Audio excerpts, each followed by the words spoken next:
బులెటిన్లో మరో breaking news చూస్తున్నాం. గ్రూప్ 2 పరీక్షను వాయిదా వేయాలని ఓయూలో విద్యార్థులు ఆందోళనకు దిగారు. ప్రగతి భవన్ ముట్టడికి వెళ్తున్న విద్యార్థులను పోలీసులు ముందస్తుగా అరెస్టులు చేశారు. గ్రూప్ 2 పరీక్షలతో పాటు గురుకుల పరీక్షలు కూడా ఉన్నాయని, ఒకే నెలలో 2 పరీక్షలు నిర్వహించడంతో తమకు ఇబ్బందులు ఎదురవుతున్నాయని వారు తెలిపారు. గ్రూప్ 2 పరీక్షలను వాయిదా వేయాలని కోరుతూ ప్రగతి భవన్ ముట్టడికి బయలుదేరిన విద్యార్థులను పోలీసులు అరెస్టులు చేశారు.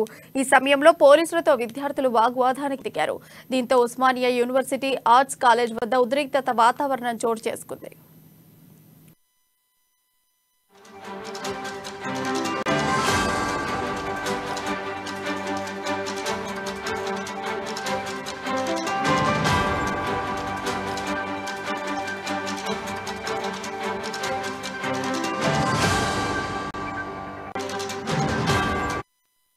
బ్రేకింగ్ న్యూస్ చూస్తున్నాం. గ్రూప్ 2 పరీక్షను వాయిదా వేయాలని ఓయూలో విద్యార్థులు ఆందోళనకు దిగారు.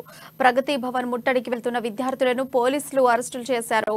గ్రూప్ 2 పరీక్షలతో పాటు గురుకుల పరీక్షలు కూడా ఉన్నాయని, ఒకే నెలలో 2 పరీక్షలు నిర్వహించడంతో తమకు ఇబ్బందులు ఎదురవుతున్నాయని వారు చెప్పారు.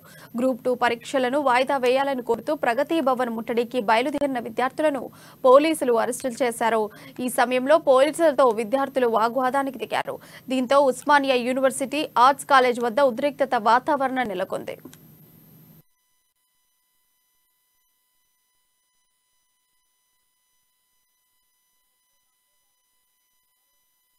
కేంద్రం కావచ్చు, తెలంగాణ రాష్ట్ర వ్యాప్తంగా ఎంతో మంది విద్యార్థులు, యువతులు అందరూ కూడా ఆత్మార్పణ చేసుకొని సాధించినటువంటి తెలంగాణ రాష్ట్రంలో కనీసం ఒక ఉద్యోగ క్యాలెండర్ లేకుండా గత 9 సంవత్సరాలుగా రాష్ట్ర ప్రభుత్వము ఇలా ఒకటేసారి అన్ని పరీక్షలు పెట్టడం వల్ల అభ్యర్థులు ఏ పరీక్షకు సరిగా సంసిద్ధం కాలేక చాలా ఇబ్బంది పడతా ఉన్నారు.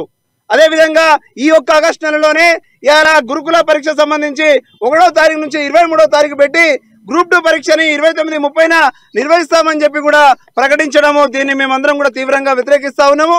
ఎందుకంటే ఇవాళ విద్యార్థులందరూ కూడా సిలబస్ చేంజ్ అవ్వడం వల్ల చాలా పరీక్షలకు ప్రిపేర్ అవుతా ఉన్నారు.